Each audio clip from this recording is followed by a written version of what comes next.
그동안 잘 지내셨는지 궁금한데요. 저희 본방 사수하는 사수님들께 인사 말씀 한번 부탁드릴게요. 네, 본방을 보자 시청자 여러분 그리고 사수님 여러분 그동안 잘 지내셨는지 궁금합니다. 광산구청장 박병규입니다. 제가 여기 오면서 언제 여기 출연했는지 제가 날짜를 세워봤더니요. 네. 317일이나 됐더라고요. 그러니까 그만큼 시간이 이제 많이 지났다는 얘기는 제가 여기 와서 드릴 말씀이 많이 있다 이런 얘기고요. 그동안 민선 8기에서 추진했던 이런 이 구정의 이제 성과들을 함께 공유하고 또 이제 시청자 여러분께서 주시는 좋은 지혜나 의견들을 귀담아 들어서 구정에 잘 반영할 수 있도록 하겠습니다. 네. 네. 그 중에 하나 얘가 바로 또 주차 빌딩이 그 네네. 출연하신 이후에 생겼잖아요. 네네, 그런 그렇습니다. 것도 이제 광산구의 커다란 변화 중에 하나라고 볼 수가 있는데 이외에도 정말 광산구에 좋은 일들이 빵빵 터지고 있습니다. 네. 자랑 좀 많이 해주시죠. 사실 광산구의 지도가 새로 그려져야 될 것이다라고 저는 생각을 하는데요. 네. 사실은 새로 이제 그려지고 있습니다. 왜냐하면 그만큼 지금 우리 광산구에 많은 변화가 지금 이제 시작됐는데요. 지난 4월 13일 날 군공항 이전 특별법이 통과됐지 않습니까? 그렇죠. 네. 네. 그런데 지금 그동안 군공항 이전 문제가 지지부진했던 이유가 크게 두 가지입니다. 하나는 지방자치단체가 이전 비용을 부담해야 되는 문제가 하나 있었고요. 네. 그리고 또 하나는 개발에 나설 민간업자의 수익성이 항상 이제 문제가 됐었습니다. 그런데 이 두 가지 문제를 국가 지원으로 풀 수 있도록 이렇게 이제 특별법에 이제 담아놨기 네네. 때문에 지금 공공항 이전 문제가 속도를 내고 있고요.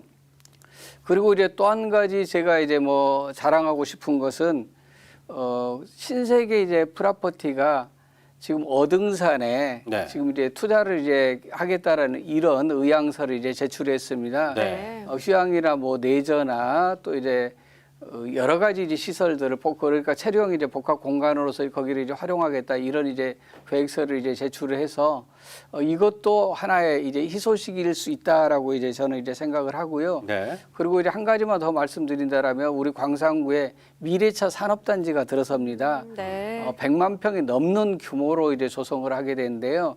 전기차랄지 자율주행 자동차랄지 또는 배터리 그러니까 미래차를 선도할 모든 것들을 생산하는 세계적인 생산 기지가 광산구가 될 수 있다. 그리고 광주가 될 수 있다. 이런 이제 희망적인 이런 이제 소식을 전하고 싶습니다. 네, 광산구의 굵직한 이슈들 먼저 살펴봤는데 앞으로의 광산구가 더 기대가 되는 것 같습니다. 이외에도 광산구는 광주 전남을 대표하는 글로벌 도시로 자리매김을 하고 있는 것 같습니다. 올해 1월에는 광주 자치구 최초로 외국인 주민과를 신설을 하기도 했고요. 또 최근에는 제1회 세계 고려인 대회도 열었는데 어떤 대회였나요?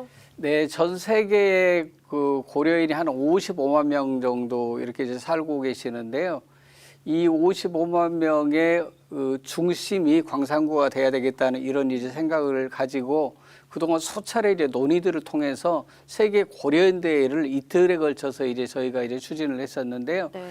요번에 이 대회에 이제 참석하신 분들은 중앙아시아 이제 4개국을 비롯해서 또 전국에 계시는 고려인과 그리고 이것에 이제 관심 있는 이제 외국인 단체들이 네. 이제 함께 했고요. 그래서 고려인 그 단체 총연합회 출범식을 가졌었고 또 국제 이제 학술 대회를 저희가 이제 한 바가 있습니다. 그래서 이런 것들을 통해서 우리 광산구와 광주의 위상을 한껏 드높이는 이런 이제 기회가 됐다, 그런 시간이 됐다, 이런 이제 평가들을 받고 있어서 굉장히 기분 좋게 지금 상황을 즐기고 있습니다. 네. 네. 거기다가 이제 분석을 해보면 외국인들이 이렇게 사시다 보면 다양한 문화도 이제 접목을 시킬 수가 있고 우리가 또 느끼는 시야도 다양해질 것 같은데 상당한 동력이 될 것 같습니다. 이 청장님 생각은 어떠신가요? 네, 맞습니다. 뭐 전적으로 저도 이제 동감을 하고요.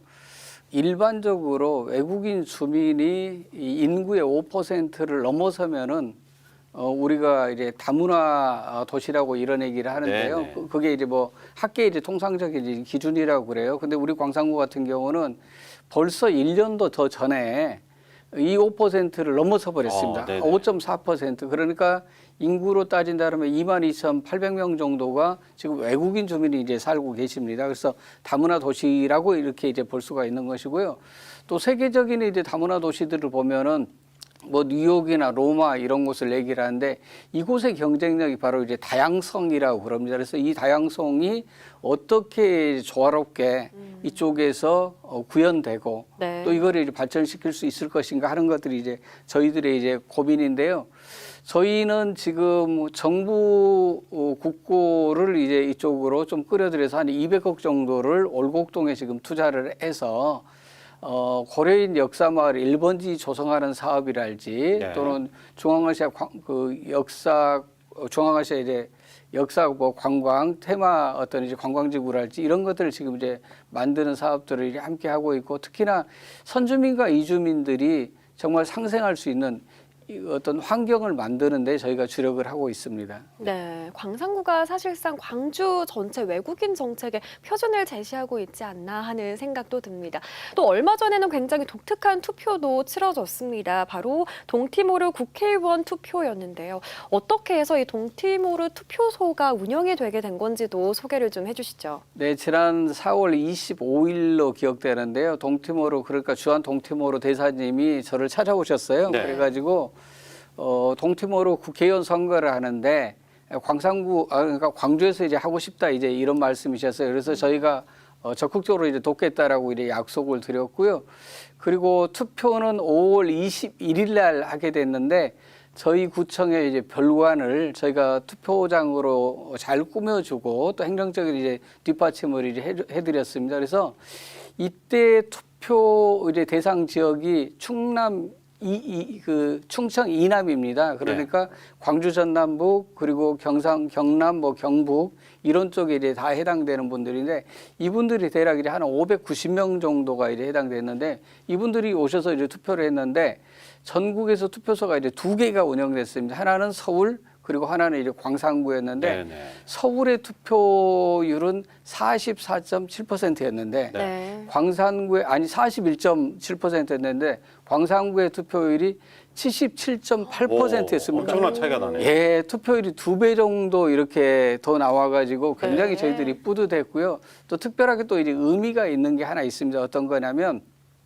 저희가 5월달 하면 항상 광주는 5.18을 잊을 수가 없지 않습니까? 그렇죠. 그래서 5월 18일부터 27일을 이제 5.18을 우리가 이제 주간이라고 그러는데 동티모르 같은 경우도 독립회복일이 바로 5월 20일입니다. 네네. 그리고 투표를 5월 21일 날 이제 하게 된 거예요. 그래서 이런 이제 민주화에 있어서 역사적인 어떤 의미들을 함께 새겼고 또 글로벌 도시로서 지금 위상을 자리하고 있는 우리 광산구가 국제 협력 사업에도 좀 앞장섰다. 이런 점에서 저희들 같은 경우 굉장히 뿌듯해하고 있습니다. 네. 의미 있는 연대가 의미 있는 성과로까지 이어지는 네네. 아주 나비 효과를 보는 것 같습니다. 자, 그리고 또 광산구청장님께서 신경 쓰는 게 어느 순간 이제 불명의 타이틀이 노잼 광주 이 타이틀이 있어서 네. 꿀잼 광주로 바꾸려고 합니다. 일단 우리 광산구청장님 피부를 보면 꿀 피부는 확실한데 맞아요. 저보다 피부가 더 좋으세요. 이제 꿀잼 광산구를 만들기 위해서 노력을 많이 하신다고 했습니다. 어떤 네. 방안들이 있습니까? 사실 시민들에게 많이 듣던 얘기인데요. 이 꿀잼 도시를 만들 만한 환경은 사실 광산구를 제외하고는 광주에 찾기가 어렵습니다. 네. 왜냐하면 어등산이 있고요. 그렇죠. 황룡강이 있고 장록습지가 있는 곳이 바로 이제 광산구입니다. 네. 그런 점에서 이제 광산구의 좋은 자원들을 저희가 활용해서 그런 도시를 이제 만들어 보려고 하는데요. 사실 이 일은 많은 시민들이 원했음에도 불구하고 쉽게 안 됐던 이유가 있습니다. 그것은 돈과 시간이 너무너무 많이 이제 필요를 하기 때문에 네네. 그렇습니다. 그래서 저희가 뭐 한순간에 뭐 1, 2년에 다 할 수는 없지만 장기적인 계획 속에서 이 일을 이제 추진을 하고 있고요. 지금은 우선 할 수 있는 것 중심으로 하고 있습니다. 예를 들어서 노후된 시설을 이제 교체한다랄지 네. 또는 이제 그 숲길 조성들을 지금 이제 다시 정비한다랄지 네. 또 꽃길을 새롭게 이제 만들었고요. 또 앞으로는 이제 자전거 길이랄지 이제 단절된 구간들이 이제 있는 사업들을 할 건데요. 우리 시민들의 공감대를 형성하기 위해서 뭐 같이 트레킹을 한다랄지 자전거 타기를 한다랄지 여러 어떤 문화생 행사들을 통해서 시민들이 가지고 있는 어떤 바람들을 그 속에 이제 녹여서 시민들과 함께 만들어가는 이런 이제 명품 30리길을 이제 만들려고 하고 있고요.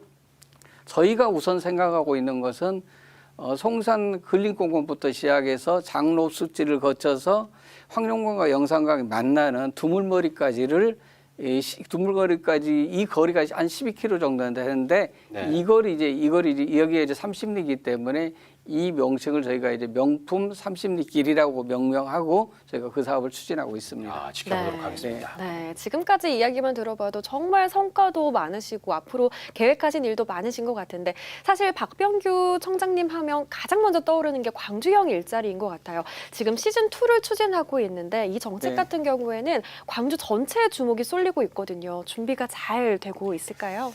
사실 어려운 일이에요. 이 일도 이제 쉬운 일은 아닌데요. 그럼에도 불구하고 민선 8기가 가장 중요하게 생각하고 한 역점 사업으로 이제 추진하고 있는 것은 우리 한국 사회에 뭐 문제 또는 과제가 여러 가지가 있을 수 있어요. 양극화나 불평등도 있고 기후위기 문제도 있고 뭐 디지털 대전환도 있고 또 뭐 출생률 또 이제 뭐 교육 여러 가지 문제가 있는데 이 많은 문제들이 사실은 일자리하고 매우 밀접한 관계를 맺고 있습니다. 일자리가 뗄래야 뗄 수가 없다는 거죠. 네. 그 얘기 다시 얘기해서 말씀드리면 일자리가 개선되면 이 많은 문제나 과제들이 상당 부분 이제 해결된다라고 이제 저희는 이제 보고 있는 거예요. 네. 그런 점에서 이제 그런 이제 일들을 지금 추진하고 있고요. 이런 일들이 이제 잘 되려면 무엇보다 중요한 게 시민들의 이제 참여입니다. 네. 시민들의 참여 없이는 이게 불가능하기 때문에 시민들의 참여를 기본으로 해서 이런 이제 정책들을 저희가 이제 추진하고 있는 중입니다. 네, 이렇게 일자리가 풍성해지면 이제 타 지역에서 오히려 찾아오는 광주가 되지 않을까 네네, 이런 그렇습니다. 것을 예상을 해보도록 하겠습니다. 자, 그리고 이 소통을 또 중요시 여기는 광산구청장님께서는 찾아가는 경청구청장실을 운영하고 있는데 이게 또 반응이 굉장히 좋다고 네, 합니다. 네. 예. 제가 작년 7월 2일 날 첫 이제 취임을 하고 1호 결제가 찾아가는 이제 경청구청장실이었습니다. 그래서 그 뒤로 계속해서 그 일을 하고 있고 그 일만 이제 했던 건 아니고요. 또 이제 동별로 이렇게 순회하면서 동별 이제 주민과 이제 대화를 하고 있고 네. 구청장 직송 문자 민원을 이제 받고 있는데요. 이게 지금 찾아가는 경청구청장실과 동주민과의 대화를 합치니까 72번을 제가 했고요. 오. 여기서 받은 민원이 무려 1914건입니다. 네네. 와. 근데 저희가 민원만 받는 게 아니고 그것을 친절하게 시민들에게 다시 처리는 어떻게 됐다랄지 진행은 네. 어떻게 되고 있다라고 반드시 이제 알려둡니다. 그러다 보니까 주민들의 만족도가 굉장히 높은데요. 어느 정도인지 저희도 궁금해서 설문조사를 한번 해봤더니 네. 97%가 나왔습니다. 오, 만족하다. 네. 그래서 저희들도 굉장히 그 고생은 하지만 굉장히 아주 뿌듯해하고 있고요. 네. 또 더 나아가서 그것만 하는 건 아니고요. 정책을 가지고 요즘에는 이제 타운홀 미팅을 하는데요. 예를 들어서 명품길이랄지 또는 뭐 돌봄이랄지 이런 이제 의제를 정해서 네. 타운홀 미팅을 지금 하고 있고 한 가지 더 최근에는 다시 22개 동을 돌고 있습니다. 네. 뭘로 도냐면은 사회적 대화를 이제 하기 위해서 필요한 게 무엇인지 이걸 이제 말씀드리는 시간을 동별로 지금 2시간씩 지금 갖고 있어서 굉장히 저는 뭐 이런 것들이 이 광산구 변화 발전에 큰 어떤 밑거름이다라고 생각을 합니다. 네. 네, 광산구의 정책 이야기를 듣다 보면 정말 시민이 구정의 주체다라는 생각이 드는 것 같습니다. 그만큼 피부에 바로 느껴지는 정책들이 많은데요. 기후위기 대응 정책이라든지 또 저 같은 반려인들을 위한 정책들도 눈에 띄더라고요. 네. 그런 것들도 또 소개를 해주시죠. 네, 얼마 전에 그 개통령이라고 부르더라고요. 강야구 네네. 훈련사를 그 선언직으로 모셔가지고 거기서 저희가 이제 강연을 했는데 네. 반려견들과 사람이 어떻게 조화롭게 살아야 되는 것인지 저는 생각 이상으로 아주 진솔하게 말씀해 주시는 걸 네, 보고 지금 깜짝 화면에 놀랐습니다. 나오고 있네요. 네네, 네. 굉장히 아무튼 거기 참석하신 그러니까 그 자리에 오신 이제 시민들도 굉장히 이제 만족해 이제 하셨고요. 그리고 이제 그것만이 아니라 저희 같은 경우는 이제 기후위기 시대를 맞아서 그래도 가장 지금 당장 할 수 있는 게 나무 심기라고 생각을 합니다. 그래서 네. 제 임기 안에 200만 그루의 나무를 심어야 되겠다는 이런 목표를 가지고 지금 그 사업도 열심히 추진하고 있습니다. 네. 네. 그리고 또 인문학에 관한 것도 준비하고 아, 계시죠? 네네. 지금 제가 와서 보니까 예전에 그래도 그런 그 아카데미 강좌들을 꽤 많이 이제 했던 걸로 기억을 하는데 네. 광산에서 그걸 추진하지 않고 있더라고요. 그래서 제가 와서 이제 광산 아카데미를 추진하고 있는데 시민들의 반응이 굉장히 폭발적입니다. 그래서 한 번에 이제 해당되긴 하지만 이때는 그날 강사가 강의를 2번 해야 되는 이런 이제 아주 진풍경도 있었습니다. 그 그러네요. 강사님도 생전 60 뭐 넘게 자기가 지금 돼 있는데 강의를 하면서 지금 그런 경우가 처음이다라고 할 정도로 아주 시민들의 참여가 굉장히 좋습니다. 강의가 앵콜이 됐군요. 네네 그렇습니다. 자, 마지막으로 상생과 혁신으로 앞장서가는 광산구청장으로서 시민들에게 또 본방을 보고 있는 사수님들께 한 말씀 부탁드리겠습니다. 네, 저는 우리 광산구가 발전하고 그리고 우리 시민들이 행복한 좋은 공동체를 만들고 싶습니다. 근데 좋은 공동체가 만들어지려면 필요한 게 반드시 2가지입니다. 첫 번째는 좋은 일자리가 많이 만들어져야 됩니다. 2번째는 정말로 노후에 건강이나 빈곤 때문에 걱정하거나 고통받는 사람이 없어야 됩니다. 이것을 만들기 위해서 지금 민선 8기가 지속 가능한 일자리 특구 사업을 지금 하고 있는 것이고요. 또 그러한 것들이 광산구 공직자들의 노력만으로 부족하기 때문에 시민들의 참여가 중요하다. 이걸 이제 강조하고 사회적 대화를 하기 위한 이런 제반 여건들을 계속해서 이제 만들어가고 있고요. 현재까지는 전담 부서를 만들었고 그리고 7차례 걸쳐서 전문가들이 이제 토론을 했고 그리고 최근에 제가 동별로 찾아다니면서 그걸 이제 설명을 하고 있고요. 내년부터는 아마 본격적인 사회적 대화가 광산구에서 만들어질 거라고 생각합니다. 네, 우리가 함께 관심을 가질수록 더 살기 좋은 세상이 된다는 거 꼭 기억해 주시면 좋을 것 같고요. 우리 광산구청장님도 앞으로도 열심히 또 일해 주시길 바라겠습니다. 오늘 이야기는 여기에서 마치도록 하겠습니다. 지금까지 박병규 광산구청장과 함께 이야기 나눠봤습니다. 오늘 말씀 고맙습니다. 고맙습니다. 네, 감사합니다.